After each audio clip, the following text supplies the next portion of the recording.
구독, 알림 설정까지 부탁드립니다. 오늘도 우리 사는 이야기 찾아주셔서 감사합니다. 사연자분이 보내주신 이야기 시작해볼게요. 안녕하세요.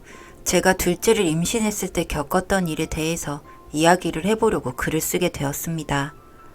그 당시에 저는 참 행복했던 기억이 납니다. 이미 첫째는 태어나서 잘 커가고 있었고 남편도 저에게 잘해주니 더 바랄 게 없다고 생각했습니다. 그러던 와중에 그 누구보다 제 임신을 축하해주고 먹고 싶다는 것은 새벽에도 잘 사주던 저희 남편. 최근에 뭔가 의심스럽고 수상하더군요. 그 누구보다 가정적이던 사람인데 자꾸 집에 늦게 들어오고 옷에서는 알 수 없는 향수 냄새까지. 남편들은 보통 애 생기면 외도를 하거나 하는 경우가 많아진 데서 첫애 때도 조금 불안했었지만 이번 둘째 때는 너무 이런 의심스러운 정황들이 자꾸 생기니 마음이 좋지 않았습니다. 그러던 중 언제 한번 남편이 조금 일찍 들어와서 씻는다고 화장실에 갔을 때 몰래 핸드폰을 보려 하는데 남편 핸드폰에 메시지가 떴어요. 무슨 메시지인가 보니까 뭐해? 보고 싶다. 라고 메시지가 온 거 있죠. 뭐 여기까지는 남편 아는 지인이 보낸 메시지일 수 있으니 그렇게까지 의심이 가지 않았습니다. 하지만 그 다음에 온 어젯밤 좋았어. 푹 쉬고 다음에 또 봐. 라는 메시지. 이 메시지를 통해서 아무래도 제 남편이 밖에서 저 몰래 여자를 만나고 다니는 거 아닌가 하는 의심이 생기기 시작했습니다. 우리 첫딸 아직 4살이고 우리 둘째도 몇 년간의 노력 끝에 겨우 생긴 소중한 둘째인데 진짜 힘들게 고생해서 둘째 임신한 저한테 정말 이래도 되는 건가 싶었습니다. 몇 날 며칠을 남편 모르게 울었네요. 둘째는 언제 낳아줄 거냐, 이번에도 유산이냐 하면서도 시험관도 시도하고 갖가지 방법으로 어떻게든 외로운 첫째 동생 만들어주자고 저를 응원해줬던 저희 남편. 저희 아이한테도 잘하고 정말 저는 누구 부럽지 않은 행복한 아내였는데 말이에요. 저희 남편 유혹한 여자도 누군지 모르겠고 정말 다 괘씸하다는 생각이 들어서 이 여자랑 저희 남편 다 탈탈 털어주고 싶은 마음에 흥신소를 찾아갔습니다. 사실 요즘 세상에도 흥신소가 있을까 싶었지만 임신한 몸으로서는 도저히 저희 남편이 외도를 하고 있다는 증거를 잡기 힘들겠더라고요. 몇 날 며칠 증거 잘 잡아준다는 흥신소를 찾아봤고 그러던 중에 저희 집에서 조금 떨어져 있는 흥신소를 알게 되었습니다. 후기를 열어보니 이혼 증거 잘 잡아주고 법정에서 유리하게 쓰일 수 있는 정보들까지 준다고 하니 너무 믿음직스럽더라고요.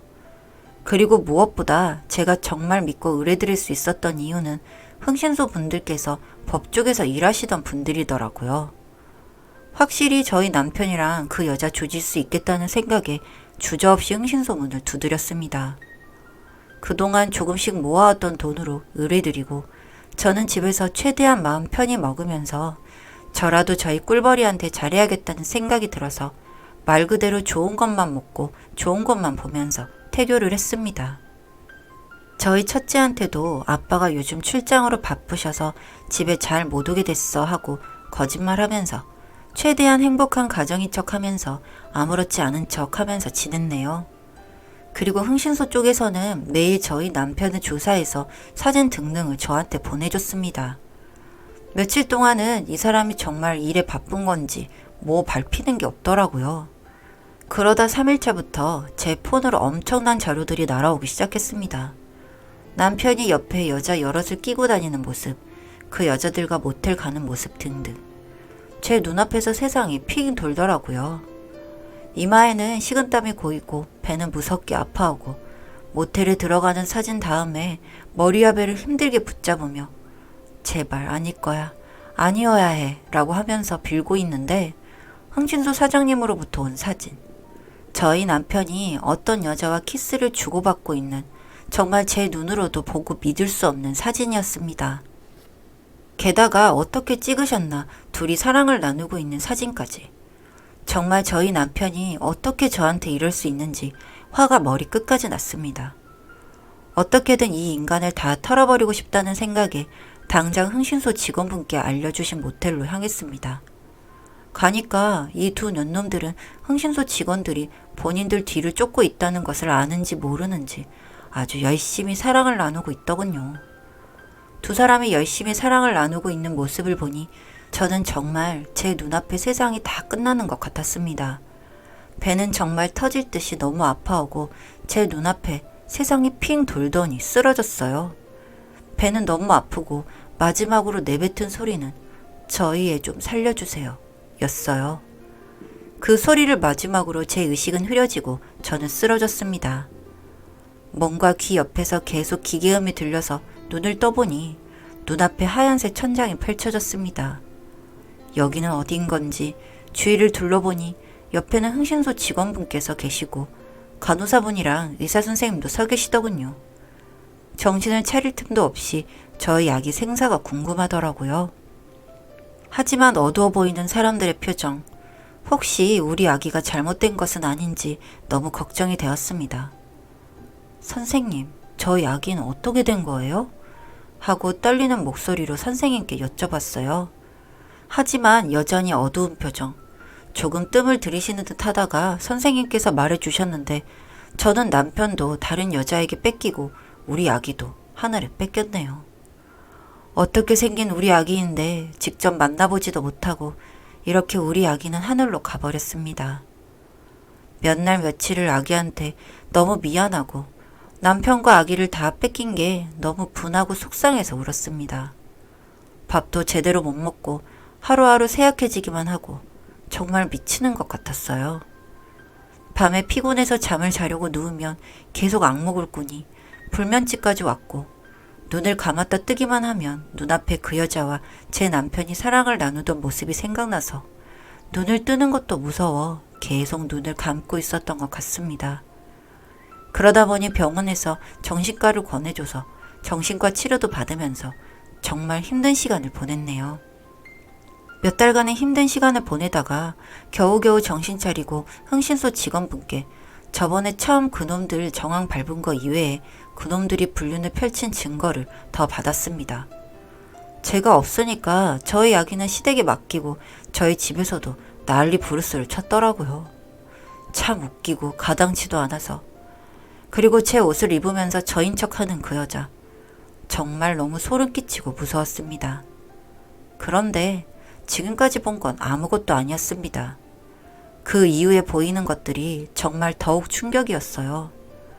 그 여자를 데리고 제 차를 타고 남편 본가 쪽 주차장에 주차를 하는 모습과 남편 집 쪽으로 들어가는 모습, 저희 시부모님이 그 여자를 반갑게 맞아주시는 모습, 이 모든 것이 무엇인지 잘 모르겠고 설마 제 남편이 재혼을 생각하는 것은 아닐까 무섭더라고요. 저는 이제 제 남편, 이 남자에게 과연 어떤 존재인 건지, 우리 처제도 아직 어린데 앞으로 저희 부부관계를 어떻게 해야 하는 건지 너무 걱정이 되었습니다. 또 한 번 요청해서 이 여자와 제 남편 그리고 시댁과의 관계를 좀 조사를 부탁드렸습니다. 그러다 보니 정말 충격적인 정황이 나오더라고요. 알고 보니 저는 저희 남편의 세컨드였더군요. 제가 말이죠. 대학 때 만나서 2년 연애하고 결혼한 저희 부부. 제 남편한테 다른 여자가 있을 거라고는 전혀 생각하지 못했는데 솔직히 믿기 어려울 정도로 황당했습니다. 그리고 그 여자와는 남편이 남편 부모님 몰래 대학 때 살림을 차리고 혼인신고까지 하면서 살았더군요. 정말 얼마나 죽고 못 살았으면 그때 혼인신고까지 했을까 싶고 전 그것도 몰랐고요. 그렇게 살고 있는 게 들통이 난 후 시부모님이 저 여자 집이 가난하고 돈도 없으니 헤어져라 하셔서 어쩔 수 없이 이혼하게 된 거라고 하더군요. 하지만 저희 남편이 그 여자를 죽어도 못 잊어서 저 몰래 제가 처제를 임신하고부터 저 여자와 다시 몰래 살림을 차렸던 거였습니다. 이 모든 사실을 알고는 정말 저는 이게 현실인가 싶었습니다. 정말 이런 막장 드라마 같은 일이 저한테 일어나다니. 전 연놈들 족칠 준비는 다 되었고 저는 조용히 두 사람 앞에 서류를 하나 보냈습니다. 과거에 어땠든 지금은 저와 혼인한 상태이니 그 여자는 상간녀가 되겠죠. 저는 그 상간녀의 소송과 이혼 소송을 했고 그 서류가 전달이 된 건지 며칠 뒤 밤에 제 전화기는 미친 듯이 울리기 시작했어요. 전화가 온 사람은 저희 남편과 시댁, 두 사람 전화 다 받지 않자 문자도 미친 듯이 왔지만 전화는 받지 않고 메시지는 다 보기만 하고 혹시나 모를 경우를 대비해서 캡처를 해두었습니다. 저한테 일절 사과도 없고 소송을 취하해달라고만 하는 쓰레기 같은 인간들. 애가 어떻게 됐는지는 전혀 안중에도 없는 것 같더군요. 그렇게 몇 날 며칠 남편의 연락을 피하다가 법정으로 나오는 날이 되어서 갔는데 나오지도 않더군요. 뭐 계속 이렇게 살겠다는 건지 뭔지. 하지만 저도 계속해서 이혼을 위한 노력을 했습니다. 그런데 이혼 소송을 밟던 중 저는 또 한 번 이 세상이 제 편이 아니라는 것을 느끼게 되었습니다. 소송을 하던 중 남편 쪽 변호사로부터 제가 절대 제 아이의 양육권을 가져가지 못할 것이라는 말이 나온 겁니다. 그러면서 그 아이는 제 친딸이 아니라는 말도 안 되는 소리를 해오는 거예요. 제가 10달을 품어서 낳았는데 이게 뭔 개소리인가 싶었는데 유전자 검사를 해온 기록을 보여주는데 정말 제 딸이 아니더군요. 이게 뭔가 싶었는데 알고 보니 저와 비슷한 시기에 그 여자도 출산을 했고 남편은 나름 머리를 써서 저와 그 여자를 같은 조리원으로 끌고 들어간 거였습니다.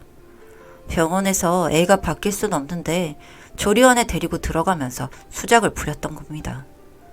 전 그 이야기를 듣고 쓰러지고 말았고 저희 친정 부모님까지 오시게 되었죠.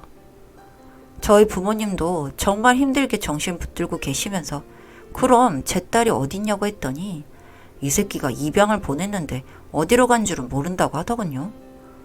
원하는 대로 이혼해 줄 테니 그 여자와 살던가 알아서 하라고 하며 딱 하나 조건을 걸었고 제 딸이 처음 갖다 준 곳이 어딘지를 알아냈습니다. 그 이후로 3년이라는 시간이 흘러갔습니다.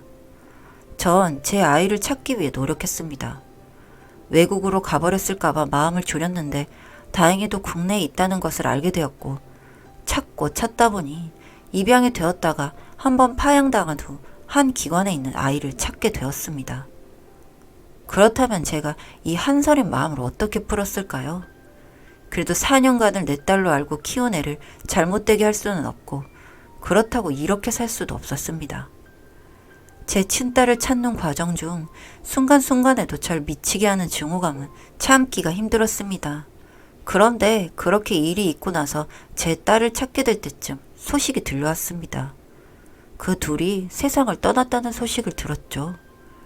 빗길에 사고가 났던 것 같은데 앞차에 긴 쇠막대기를 싣고 가던 공사 차량과 부딪히면서 그들은 아주 끔찍한 모습으로 발견이 되었다고 들었습니다. 참 이상하죠? 그날 이후 저는 그동안 못 자던 잠을 자기 시작했거든요. 그렇게 저는 제 친딸을 찾아서 제 2의 인생을 살아가고 있습니다. 제 딸은 이제 초등학생이 되었죠. 가끔 아기 때부터 키워오던 제 딸인 줄 알았던 그 아이도 생각이 납니다. 부모 없이 커가야 할 그 아이를 생각하면 솔직히 마음이 아프네요. 왜 부모의 죄를 그 아이가 받아야 하나 싶기도 하고요. 왜 부모의 죄를 그 아이가 받아야 하나 싶기도 하고요. 하지만 이런 마음도 이젠 털어버리려고 합니다. 모든 걸 잊고 정말 제 딸과 행복하게만 살아가려고요. 제 기구한 이야기를 들어주셔서 감사합니다. 그저 이런 인생을 살아온 이도 여기 있답니다. 사연은 여기까지였고요. 우리 사는 이야기 시청해주셔서 감사합니다.